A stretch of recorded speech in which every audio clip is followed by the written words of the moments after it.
let's see if we can better understand what a cash flow statement for my simplified shipping truck example company, what it would actually look like. And I say it's simplified because this is a very simplified income statement for each of these periods. I'm not really showing all of the expenses and all of the details that you would actually have for a shipping company, but we really just care about the accounting.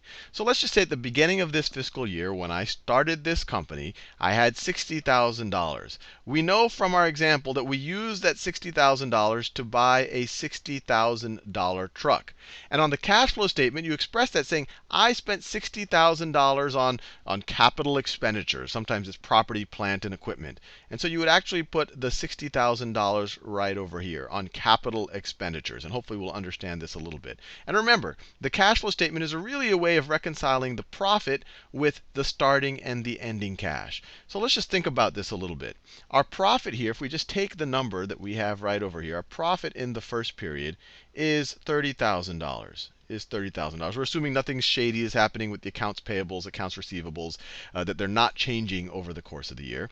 And then we have the depreciation. And we want to think a little bit in this video, what does the depreciation do to the cash flow statement? So I'll just write down the number first. So we have this depreciation value. This is the truck depreciation now. It's not just the expensed value of the truck. We're spreading that cost over 3 years. So $20,000 over 3 years is the life of that truck. So the depreciation in each of these periods is 20. And what I'm going to show you here is to figure out the cash from operations. From actually, how much cash are the operations producing? We want to add back. We want to add back this depreciation to the profit. So our cash from operations is going to be $50,000. And it might not seem obvious to you at first, but I want you to think about it.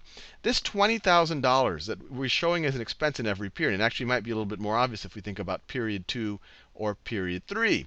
We're showing it as an expense, but no, 20,000 did not go out of the door in year 2 or year 3. We're just showing some of the expense from previous years. So no cash went out of the door. So in any of these periods, the depreciation expense should be added back to the operating profit to figure out the cash from operations. And you might say, wait, but we spent that $60,000, especially in year 1. And that here goes under capital expenditures. That wasn't somehow, the operations didn't push that cash out. The business itself, this was just an investment that we made. So it all works out because what we see is we got $50,000 cash from operations. And that makes sense because our revenue was $100,000. Just the labor, the cash labor, people's salaries were $50,000. So that's $50,000 of profit. This was not a cash expense. So from our operations, we had $50,000. But then we did have the capital expenditures of $60,000 for the actual truck. So our ending cash would be 60 plus 50 minus 60.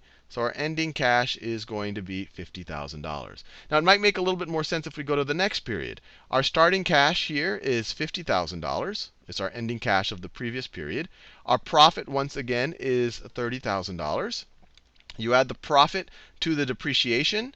You get a $50,000 operating profit, same as the previous year, or I should say cash from operations. And that makes sense because our operations really haven't changed. We have a very, very steady business. But this year, I have no capital expenditures. I'm using the same trucks from last year. So now our ending cash, our starting cash was 50. We have 50,000 from operations. Now our ending cash is $100,000. So hopefully that gives you a sense of why we add back depreciation when we figure out the cash from operations and how it works out in our cash flow statement.